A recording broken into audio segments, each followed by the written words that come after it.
मित्रों, सदगुरु जी ने आदि योगी के माध्यम से योगा को एक नया रूप देने का काम किया और मोदी जी ने विश्व योग दिन मनाकर पूरी दुनिया को योग के सामने योग के लिए आकर्षित करने का काम किया। சத்குரு அவர்கள் ஆதியோகி வழியாக யோகக்கலை குறித்து ஒரு மகத்தான விழிப்புணர்வை ஏற்படுத்தி இருக்கிறார்கள். அதனுடைய தாக்கத்தின் நீட்சியாக மாண்புமிகு பாரத பிரதமர் அவர்கள் சர்வதேச யோகா தினத்தை அறிவித்தார்கள். योग हमें स्व से सर्व तक, अहम से वयम तक, संकल्प से सिद्धि तक और वैराग्य से समाधि तक ले जाने का काम करता है.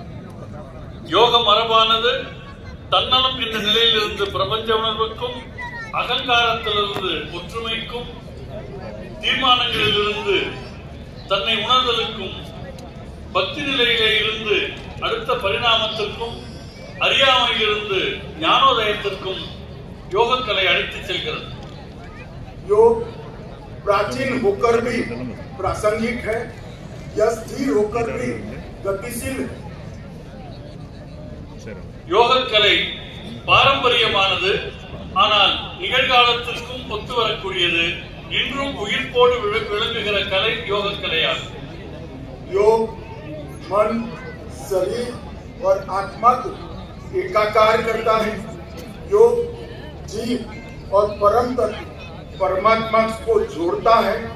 योग भक्ति का मार्ग भी प्रशस्त करता है. யோகக்கலை என்பது மனம், உடல், உயிர் ஆகியவற்றை ஒருங்கிணைக்கின்றது. பரமாத்மா, ஜீவாத்மா ஆகியவற்றில் சங்கமமாக திகழ்கிறது. பக்தியின் பாதையில் யோகக்கலை ஒளி வீசுகின்றது. मित्रों, जब मैं तमिलनाडु आया तब ये जरूर कहना चाहूंगा कि भारत के आध्यात्मिक इतिहास की व्याख्या तमिल संस्कृति के वर्णन के बिना अधूरी. தமிழ்நாட்டிற்கு வருகை தந்திருக்கிற இந்த நிலையில் பாரத தேசத்தின் ஆன்மீக வரலாறு என்பது தமிழ் பண்பாட்டை குறிப்பிடாமல் நிறைவு பெறவே முடியாது. यह भूमि ऐसे कई उदाहरणों से सुसज्जित है जो आध्यात्म के जीवन उदाहरण है. இந்த பூமி ஆன்மீக துறையில் தலை சிறந்த பல்வேறு ஞானிகளுடைய தலமாக விளங்குகிறது. அதற்கு எவ்வளவோ உதாரணங்கள் உண்டு. महर्षि तिरुमूलर ने शिव भक्ति का प्रचार किया.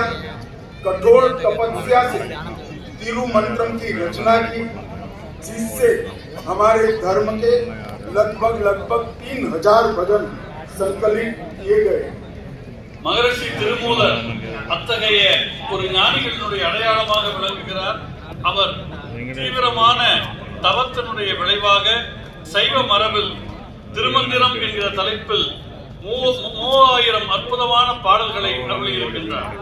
महर्षि अगस्त्य ने भी कई नई रचनाएं कर हमारे धर्म की व्याख्या को और मजबूत करने का काम किया. அந்த வரிசையில் மகத்தான மற்றொரு உதாரணம் மகரிஷி அகத்தியர் அவர்கள். அவர் சனாதன தர்மத்தின் பல்வேறு பரிமாணங்களை வெளிப்படுத்திய ஒரு ஞானி ஆவார்.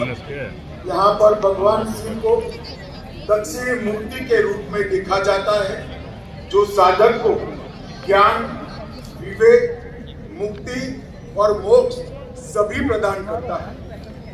தமிழ் பண்பாட்டில் சிவபெருமானுக்கென்று ஒரு மகத்தான இடம் இருக்கிறது. அவர் தட்சிணாமூர்த்தி என்கிற